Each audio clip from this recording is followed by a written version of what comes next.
Welcome back, Sebastian here. So time for my review for the sprint race for the Abu Dhabi round for the Formula 2 Championship.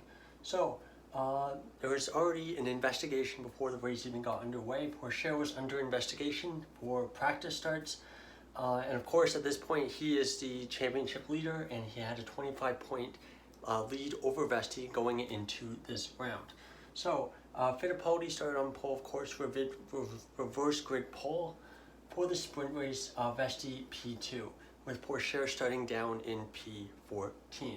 Aaron, it looked like Aaron's one of the rookies coming in for this round, stalled on the grid, so I assume he was wheeled off to the pit lane to start from there.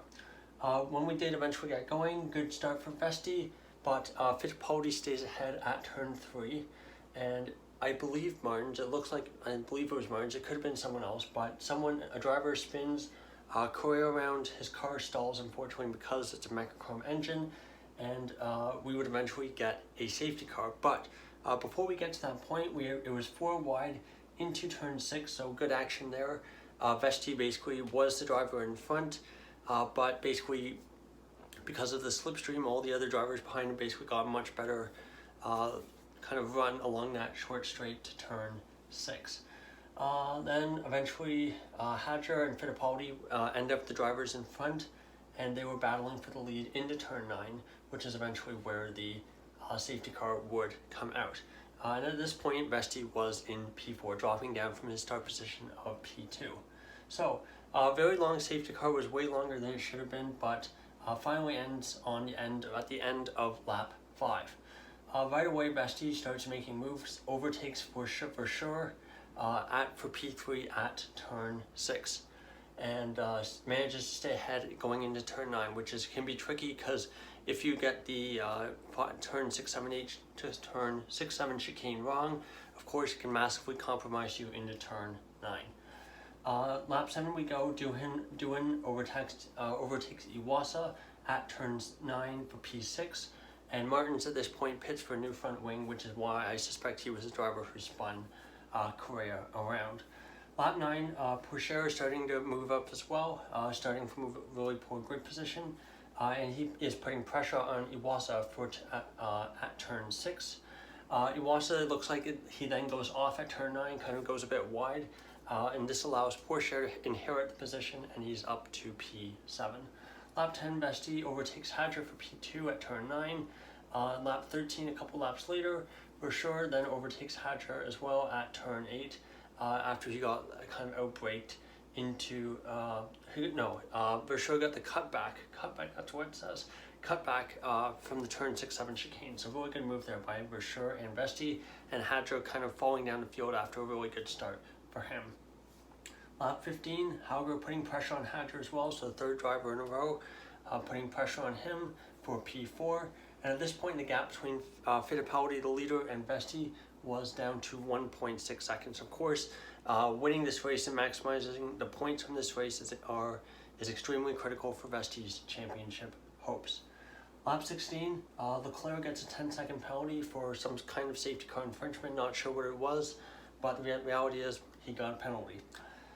Lap 17, Vesti right on the back of Fittipaldi, so really taking advantage of his pace, and he was taking up to 2 to 3 tenths per lap on Fittipaldi, so a really good pace from Vesti. Lap 18, Vesti locks up into turn 5. Fittipaldi did the same. So basically none of them really got any kind of advantage out of that. But a couple laps later, on lap 20, there was a big lockup at turn 5 for Fittipaldi, but Vesti managed to kind of control his braking and not lock his tires up, and this led to Fittipaldi being under a lot of pressure from Vesti behind, causing Fittipaldi to kind of weave on the straight. Vesti makes a dive at turn 6, and he gets the move done and stays ahead at turn 9. So Vesti, big overtake for the lead on lap 20. Lap 21, Hauger tries to overtake Hadjar at turn 6, but Hadjar does some crazy defensive driving. It was very, very on the line, but manages to defend into turn 9, and Hauger was very angry about the weaving. Final lap we go. Hauger finally overtakes Hadjar at the exit of turn 9 and moves his way up to P4. Vesti crosses a checkered flag, P1, to keep his championship hopes alive. So, taking a look at the result of tonight's race, Vesti P1, Fittipaldi P2, Verschoor P3 rounding out the podium, Hauger P4, Hadjar P5, Doohan P6, Pourchaire P7, and Iwasa P8 rounding out the points. Now, of course, for Pourchaire, if they decide to penalize him for those practice starts, similar to, say, Hamilton in Russia 2020, that would easily, like pretty much any kind of penalty, would drop him outside the points. So we'll see if anything changes in the coming hours. 9th Maloney, 10th Fairman, 11th Miney, 12th Stanek, 13th Crawford, 14th Nizani, 15th Mason, 16th on his Formula 2 debut, Paul Aron, or is that Ralph Aron? No, I think it's one of the Aron brothers. I should know which one. But 17th Cordial, 18th Boschung, 19th Colapinto, another rookie debuting this weekend. 20th Martins, and 21st Leclerc with his penalty. And 22nd, of course, not finishing the race, is Correa. Now, looking at the championship, first is Teo Pourchaire, 193 points. Second, Vesti, 177. So now, of course, that points difference is, let's see, where is that? It's at 16? Yeah, 16 points, I believe it is. So much substantially closer than it was going into this race, but still, Vesti needs pretty much everything to go right, and he needs Pourchaire to have an absolute stinker of a race tomorrow. Iwasa P3, 153, he'll be kind of fighting it out with Doohan for that third spot in the championship.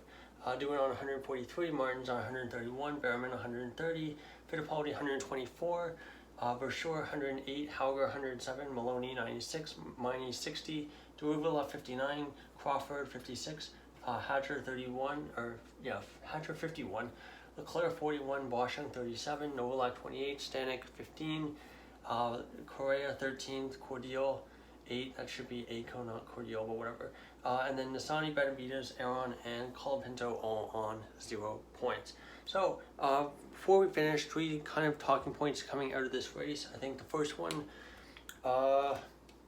most obviously, I think is going to be Vesti's championship hopes. I think that's really the big one coming out of that, with that result in the win. I think second, I think, there wasn't a ton of action in this race, so it's really hard to pin anything down. I'm going to go with the rookie acclimatization. So I think rookies, 2 new rookies coming in this race, you don't really expect a whole lot. Like we've seen in previous years, we have had rookies come in, rookies who are expecting to do Formula 2 the following year. And usually, in this kind of race, the last race of the season, drivers have had a full year of experience, they're brand new. They generally don't perform that well, but it's not really a big deal. So for these 2 drivers, Colapinto and Aron, even though they finished 16th and 19th, it's not a massive deal. Assuming they do F2 this year, they both did very well in Formula 3, they'll be fine. So not a massive problem, but you just want to see them drive, not make massive mistakes. Final thing, let's see, I think the big one is going to be race pace. So I think we saw today that Vesti's race pace was very good. He was able to make a lot of really good overtakes and was basically, you could argue, dominant, basically, given how many cars he had to overtake in today's race. Now, the interesting thing is, does this follow over tomorrow? Pourchaire looked all right, but that being said, he kind of got a bit lucky with the start, with how many drivers kind of got taken out of position with Correa spinning. But, we'll see how it goes. I do think going into tomorrow, Pourchaire will still be the heavy favorite, having a 16 point cushion. I'm tired. But, we'll see how it goes, and that's kind of the beauty. That's why we watch these races. So, thank you so much for watching, and goodbye.